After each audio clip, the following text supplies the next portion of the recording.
Histories of World War II often compare captivity as though it followed a single logic, measured along one scale of brutality or legality. Yet this assumption obscures how profoundly different systems of imprisonment operated depending on who was captured, where, and under which administrative culture.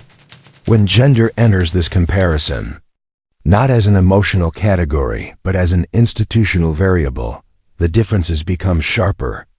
And the question shifts from how harsh captivity was to why it functioned so unevenly across regions and authorities. The legal framework inherited by the war was already narrow.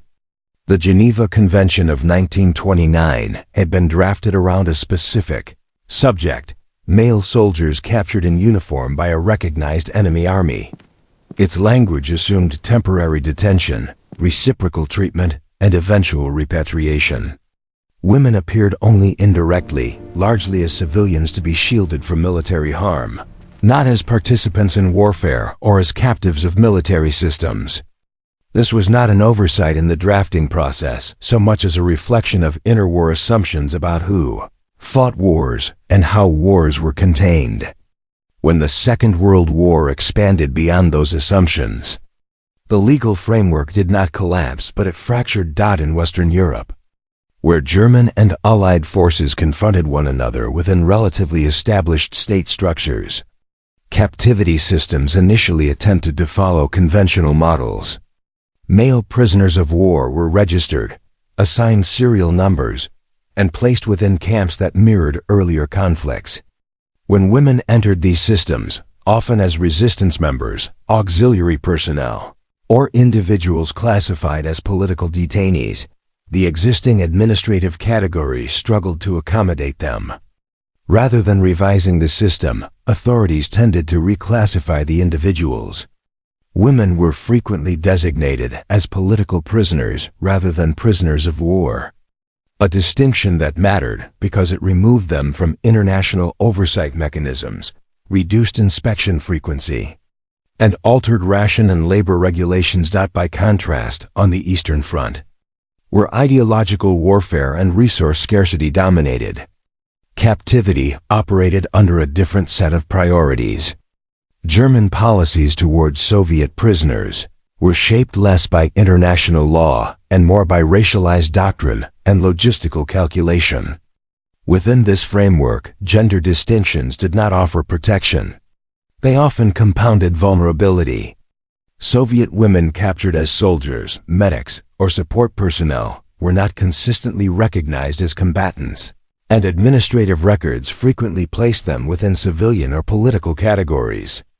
This resulted in inconsistent treatment across camps, with survival often depending less on policy than on local command interpretation and resource availability. In practice, these differences revealed how captivity systems were implemented rather than how they were intended to function.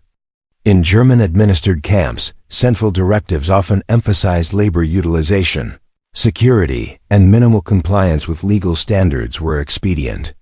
Camp commandants operated within broad guidelines but exercised considerable discretion.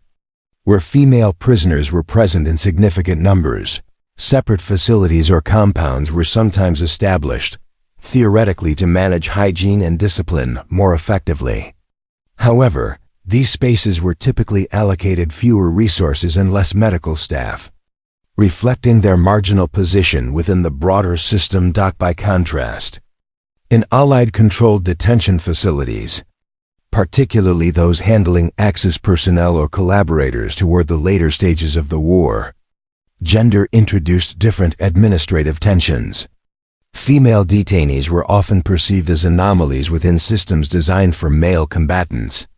Facilities improvised solutions, sometimes housing women separately, sometimes integrating them into existing structures with minimal adjustment.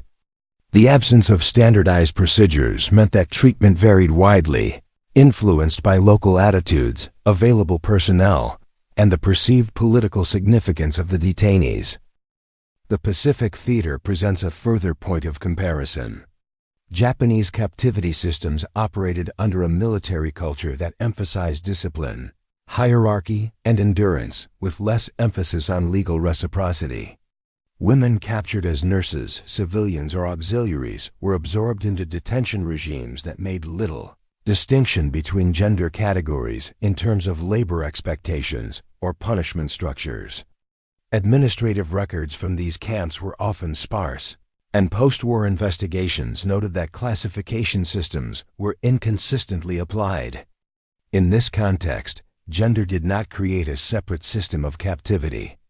Instead, it exposed the rigidity of a structure unwilling to adapt to demographic variation.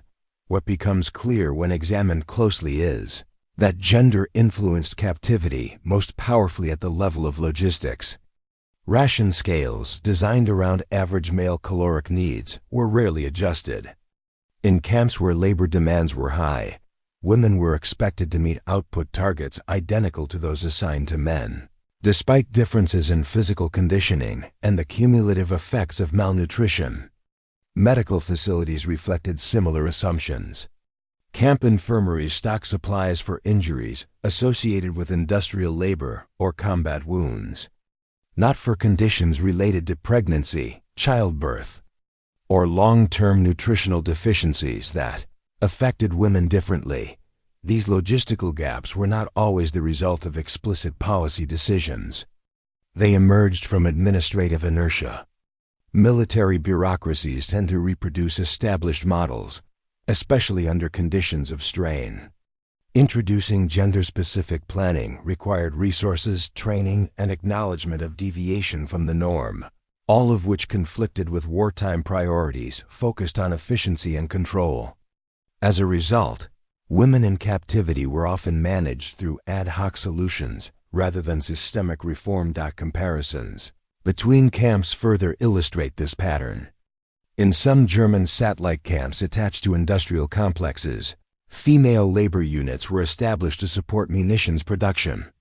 Administrative correspondence emphasized output and discipline, with limited reference to health or welfare beyond maintaining minimal work capacity. In contrast, some camps in occupied Western Europe, operating under closer scrutiny, implemented rudimentary accommodations such as modified work assignments or limited medical oversight.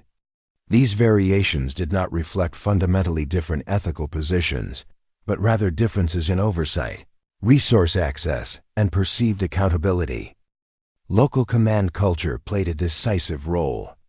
Camp officials interpreted directives through the lens of their own experience and priorities.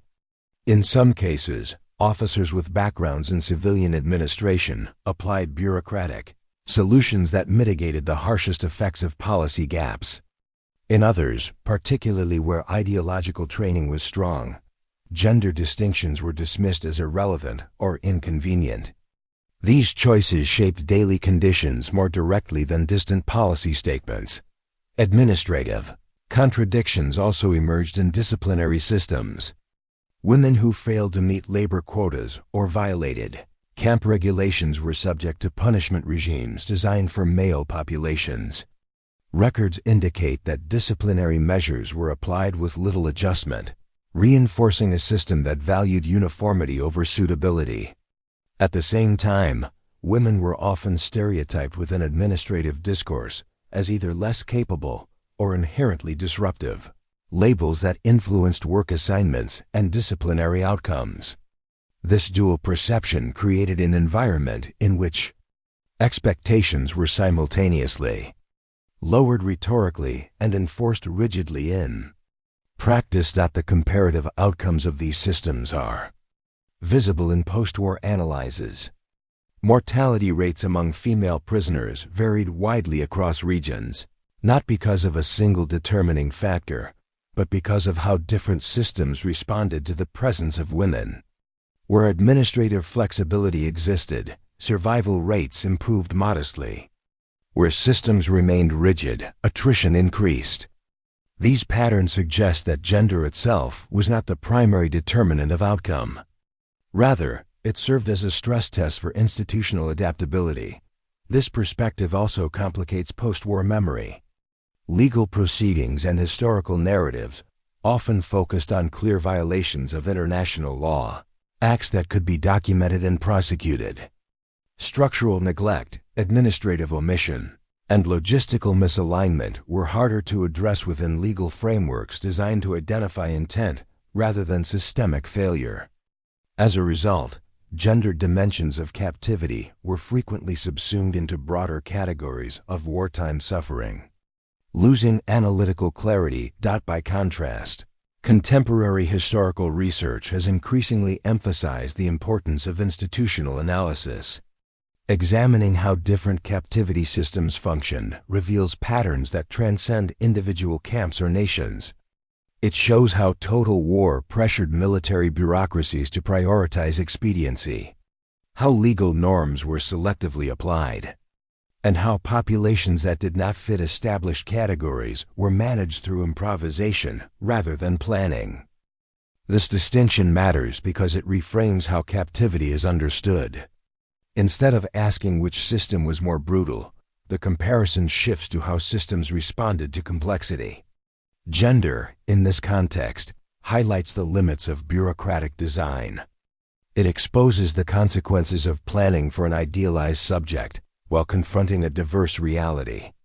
It also demonstrates how outcomes were shaped not only by ideology but by capacity, oversight, and administrative culture. Near the end of the war, as front lines shifted and camps became overcrowded holding spaces, these dynamics intensified. Resource shortages reduced the margin for adaptation. Transfers increased, records deteriorated, and medical oversight declined. In these conditions, the structural weaknesses of captivity systems became more visible. Women, already marginal to planning, experienced the effects of systemic breakdown acutely, not because they were targeted differently, but because the system had never fully accounted for their presence. This comparative view invites further examination beyond individual narratives. It encourages attention to how institutions function under strain and how legal frameworks translate into practice. Understanding gender in wartime captivity is not about isolating a forgotten group for separate commemoration. It is about refining the analytical tools used to examine how modern warfare organizes, categorizes, and controls human beings. As this series continues to explore captivity across different theaters and administrations, these comparisons remain essential. They remind us that the history of war is not only written in battles and treaties, but in the everyday operation of systems tasked with managing lives under extreme conditions. By examining where those systems adapted and where they failed, a clearer understanding of the Second World War emerges, one that emphasizes inquiry over conclusion and structure over simplification.